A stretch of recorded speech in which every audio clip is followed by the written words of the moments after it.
Okay, so excuse the mic positioning. You don't want to know how many fucking audio tests I've done for this, and the standing position because I just wanted to mean business for this one. I felt like it was a bit more important. But yeah, so this video is basically just a blatant rip-off of Gary's Economics, the channel I've talked about before's first ever video at the start of 2020. I just thought I'd try to do like a maybe shorter version, maybe a slightly different perspective.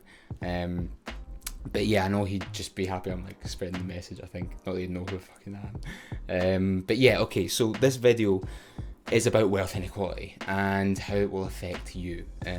More specifically, how the money given out during the pandemic ended up with the extremely wealthy and caused massive increase in inequality and potentially another financial crisis.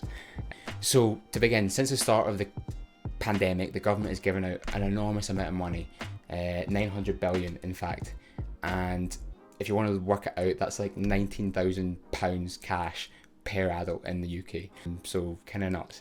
And this 900 billion is actually the total government deficit in early 2020, which is kind of like the debt that they owe, because their spending has exceeded their revenues from tax.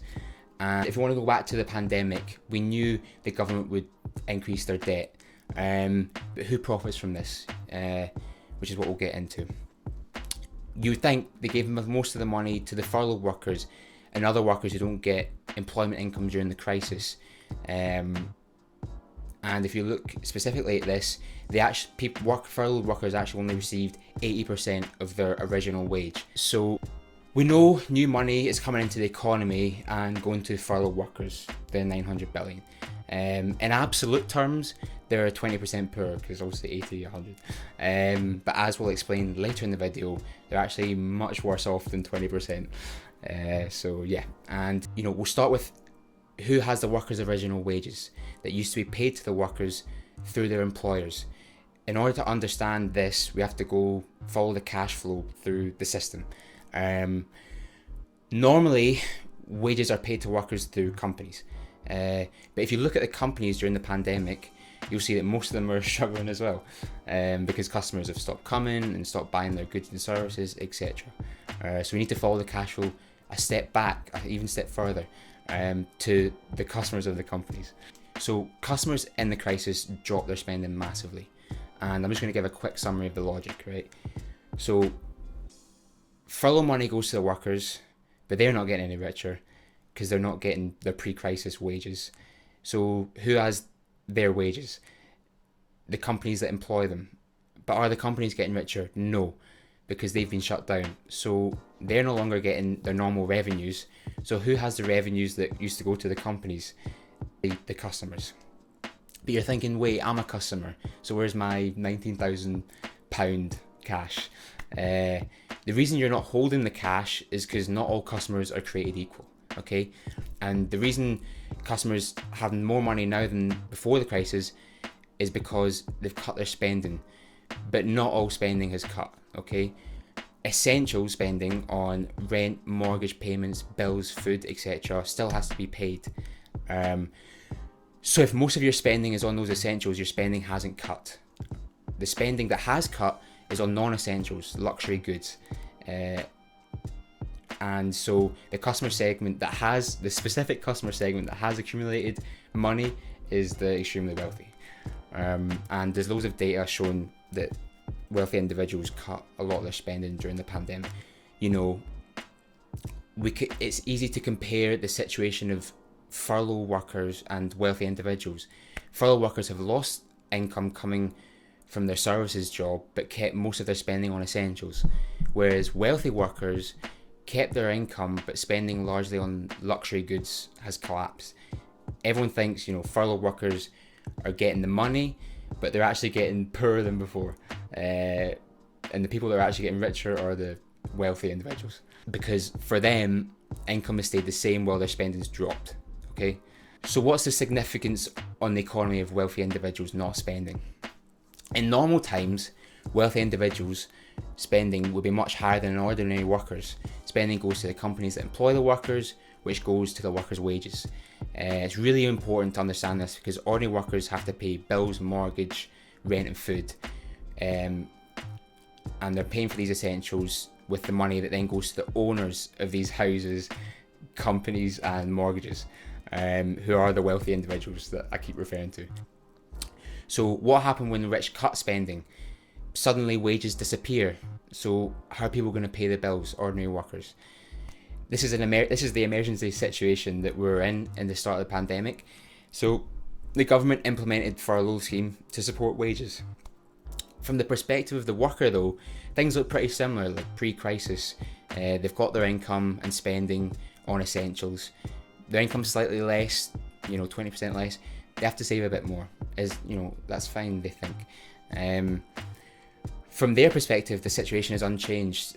But you have to look at what's happening outside of the system. So we think things are just the same, just getting income from someone else, but they're completely different. Government furlough money is flowing through the workers to the extremely wealthy, and as a result, inequalities increase massively during that period. So during normal times, money is going in a circle, and I'll just show this on a diagram here. Okay, excuse the diagram, but so the money spent by the rich on luxury goods goes to the companies, which then pay the workers wages, which then the workers pay their bills, all the things I've listed previously, essentials, which goes to the rich, okay? And this is during normal times, but over the pandemic, we had a different situation. So over the pandemic, there was no companies paying the wages of the workers, it was the government paying the workers furlough, which then the workers still had to pay all their essential bills to the rich, but then there's no flow back to the companies or government from the rich. So, and this is where the problems start coming from. And because the wealthy are not spending their money anymore, money piles up for the wealthy and it accumulates. So it's important to understand that during COVID, the government accumulated massive amount of debt, the 900 billion, and the rich a massive amount of income on the other side of things. But we often think of debt as like an abstract thing. Who do we owe to? But the debt is owed to the wealthy. Okay. If you look at like the data, government debt has increased in proportion to the cash holding of like the wealthy. And we've learned that during the pandemic, most people's financial situation appeared unchanged, but behind the scenes, the government was accumulating lots of debt and the rich accumulating lots of piles of money. Last question, why does it even matter? Okay, the easy way to answer this would be, why does large amount of government debt affect you? And we can look at 2008, where David Cameron enforced austerity measures, which basically just had a lot of negative effects, which could easily happen again. Austerity measures could include, reduce NHS spending, lower the minimum wage, extend the eligibility for retirement, increase income tax, or cut spending on any sort of program or anything the government is doing.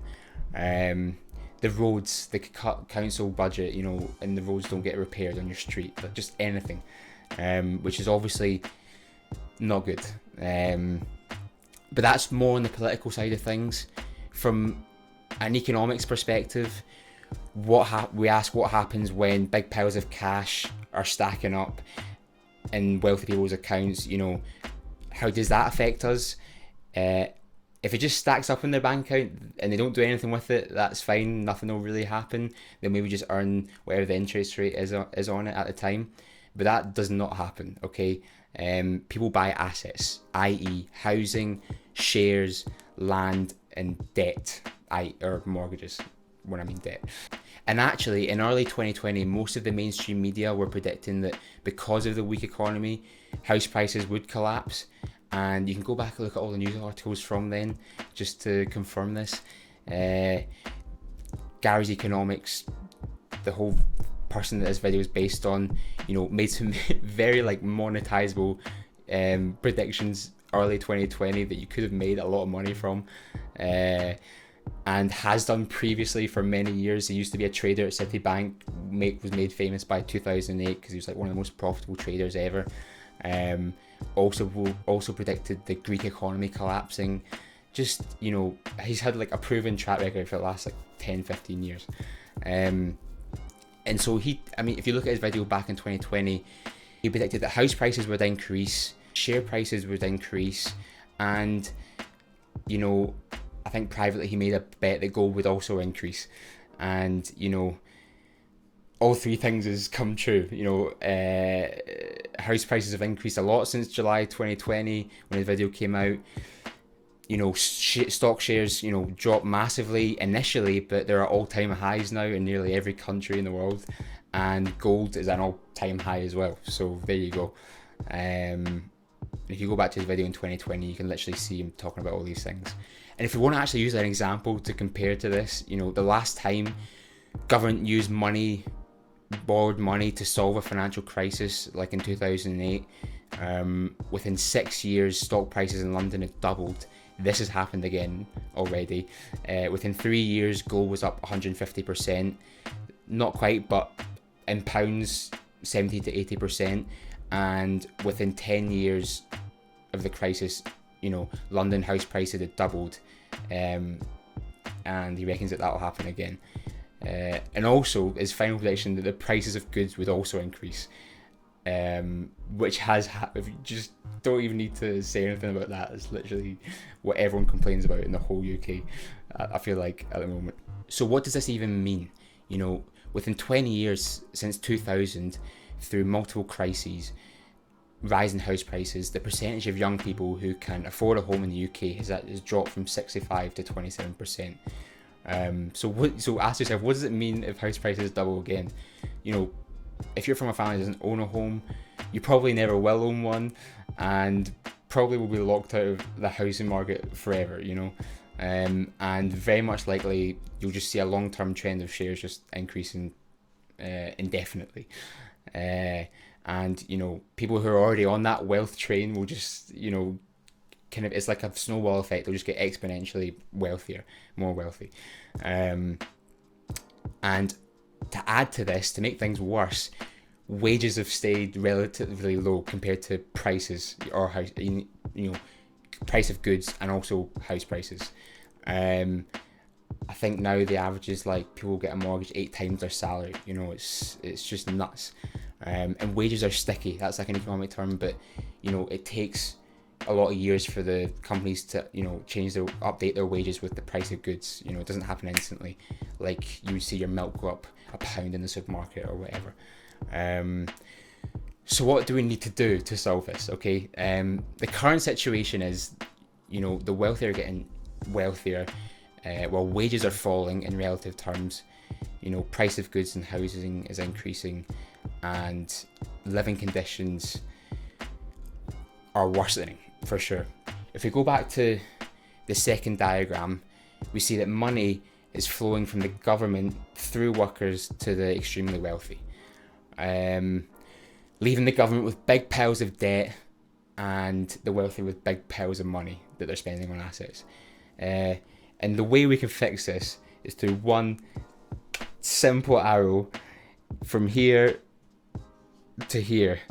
And we need to start moving money back around the system to the way things used to be, and stop the kind of big piles of cash that are just accumulating for the kind of top 1% of society, and reduce the amount of debt for the government. So in one sentence, we need to find ways to tax wealth. Okay, that is the solution. There's been loads of research done on this recently. London School of Economics, probably one of the most reputable, universities, if not, just economic data, etc., have produced like this publication where it's about 40 pages long, and it talks about a wealth tax, and the different options and whatnot. And I would, not that you would read through it all, but read through the abstract or something just to get clued in. And also, I'd like to preface this with, when I'm talking about taxing wealth, I'm not talking about taxing high wage earners more, right? That's income tax. I'm not talking about taxing your mate who has come from nothing and worked his ass off to get a high paid graduate banking role, and is trying to just better his position in society. I'm talking about extremely wealthy individuals in the top 1 or 0.1%, with millions of pounds in assets. So that was it. I know this was a long one, and I just want to say thanks for watching. I would encourage you to find more videos similar to this and watch them, get informed, and the links will be in the description for all of Gary's videos on it. Not all of them, but some of them, the main ones. And yeah, thanks for listening, and I'll see you in the next one. Peace.